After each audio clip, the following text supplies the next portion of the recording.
और अब देख लेते हैं 5 मिनट में 25 खबरें। चक्रवाती तूफान यास के कल सुबह ओडिशा के धमरा बंदरगाह के पास दस्तक देने की आशंका है। सुरक्षा के मद्देनजर एनडीआरएफ की टीमें अलर्ट हैं। वहीं पश्चिम बंगाल और ओडिशा में आपदा राहत की टीमें तैनात हैं। तूफान को देखते हुए बंगाल में 10 लाख से ज्यादा लोगों को सुरक्षित जगहों पर पहुंचाया जा रहा है। नारदा स्टिंग मामले में सीबीआई को सुप्रीम कोर्ट से अपनी याचिका वापस लेनी पड़ी। सीबीआई ने कलकत्ता हाई कोर्ट के उस आदेश को चुनौती दी थी जिसमें फिरहाद हाकिम, मदन मित्रा, सुब्रत मुखर्जी और शोवन चटर्जी को हाउस अरेस्ट में भेजा गया था। अब मामले की सुनवाई कलकत्ता हाई कोर्ट में होगी। कृषि कानूनों के खिलाफ आंदोलनरत किसान कल देश भर में काला दिवस मनाएंगे। किसान यूनियन के प्रवक्ता राकेश टिकैत ने कहा, किसान ट्रैक्टर और घरों पर काला झंडा लगाकर विरोध दिखाएंगे। कांग्रेस के पूर्व अध्यक्ष राहुल गांधी भी कोरोना टूल किट विवाद में कूद पड़े। उन्होंने ट्वीट किया, सत्य डरता नहीं। वहीं इस केस में सोमवार को दिल्ली पुलिस की स्पेशल टीम ने ट्विटर के दफ्तरों पर छापेमारी की। टूल किट के मुद्दे पर आरएसएस के प्रचार प्रमुख सुनील आंबेकर ने कहा कि ये देश को बदनाम करने की साजिश है। अभी सबको मिलकर कोरोना से मुकाबला करना चाहिए। यूपी के सीएम योगी आदित्यनाथ 28 मई को नवनिर्वाचित ग्राम प्रधानों से वर्चुअल संवाद करेंगे। सरकार ने ग्राम प्रधानों को किसी उत्सव या विजय जुलूस से बचने की सलाह दी। चौधरी अजीत सिंह के निधन के बाद उनके बेटे जयंत चौधरी को राष्ट्रीय लोकदल का नया अध्यक्ष चुन लिया गया है। पार्टी की राष्ट्रीय कार्यकारिणी की वर्चुअल बैठक में सर्वसम्मति से फैसला लिया गया। सीएम अशोक गहलोत ने वैक्सीनेशन को लेकर केंद्र सरकार पर निशाना साधा। ट्वीट किया, आंकड़ेबाजी छोड़कर सरकार टीके उपलब्ध कराए।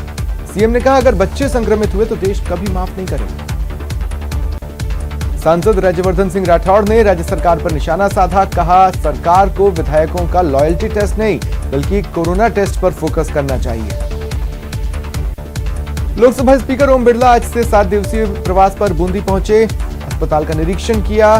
कोविड रोगियों से हालचाल जाना और व्यवस्थाओं पर बातचीत की।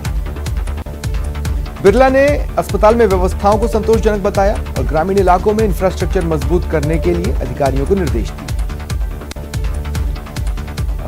अजमेर से बीजेपी सांसद भागीरथ चौधरी ने राज्य सरकार पर वैक्सीन का बंदोबस्त करने के नाम पर बहानेबाजी का आरोप लगाया। कहा, राज्य सरकार वैक्सीन की व्यवस्था करने के बजाय केंद्र को कोसने में ताकत लगा रही है। अलवर के बहरोड़ कस्बे में कैंटीन में शराब के लिए बाहर करीब आधा किलोमीटर की लाइन लग गई। शराब लेने वालों में पूर्व सैनिकों की भीड़ दिखी। खबर मिलते ही प्रशासन पहुंचा और समझा बुझाकर लोगों को हटाया। कोटा में वेतन बढ़ोतरी को लेकर एनएचएम संविदा नर्सिंग कर्मी आंदोलन की राह पर हैं। उन्होंने कलेक्टर और सीएमएचओ को ज्ञापन सौंपा और कल से 2 घंटे कार्य बहिष्कार की चेतावनी दी। पहलवान सागर राणा हत्याकांड के आरोपी सुशील कुमार को उत्तर रेलवे की नौकरी से निलंबित कर दिया गया है। ये जानकारी उत्तर रेलवे के सीपीआरओ दीपक कुमार ने दी। आंध्र प्रदेश के विशाखापट्टनम के एचपीसीएल के प्लांट में भीषण आग लग गई। प्लांट में जोरदार धमाके भी हुए। सेफ्टी अलार्म बजते ही मजदूरों ने प्लांट खाली कर दिया। अब आग पर काबू पा लिया गया। श्रीगंगानगर में सड़क हादसे में 2 लोगों की मौत हो गई। हादसा तब हुआ जब टायर फटने से गाड़ी पलट गई।